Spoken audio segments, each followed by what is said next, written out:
जनतेसाठी कुणाशी भेटणारा आपला चॅनल सत्यमुख। पन्हाळा माझगाव येथील सौ संजीवनी देवी गायकवाड हायस्कूल शिंदेवाडी येथे 1 मे महाराष्ट्र दिन साजरा करताना सचिन कांबळे यांच्या हस्ते ध्वजारोहण करण्यात आलं। महाराष्ट्राच्या निर्मितीला मोठा संघर्षाचा इतिहास आहे। अनेक महाराष्ट्र माणसाच्या रक्ताने आणि घामाने हे राज्य उभं राहिलं। 106 हुतात्म्यांच्या त्यागानंतर या महाराष्ट्राची स्थापना झाली।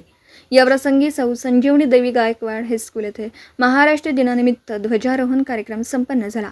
यावेळी स्कूल बोरगाव हायस्कूलचे सेवानिवृत्त मुख्याध्यापक श्री DS लवटे सर उपस्थित होते। कार्यक्रम प्रसंगी मुख्याध्यापक PJ पाटील यांनी महाराष्ट्र दिनाचे महत्त्व सांगत आपले काव्यमय वाणीतून आगामी शैक्षणिक वर्षाचं नियोजन आणि व्यावहारिक दाखले देत कामगार दिनाचे महत्त्व विशद केले।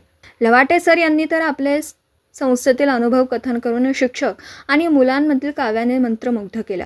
प्रकाश पाटील सर यांनी आभार मानले। यावेळी शाळेतील सर्व विद्यार्थी उपस्थित होते। सत्यमुख प्रतिनिधी श्री अनिल जाधव, माझगाव, पन्हाळा। जनतेसाठी कुणाशीही भेटणारा आपला सत्यमुख। लाईक करा, शेअर करा आणि बेल आयकॉन ऑन करा। मित्रांनो, विसरू नका।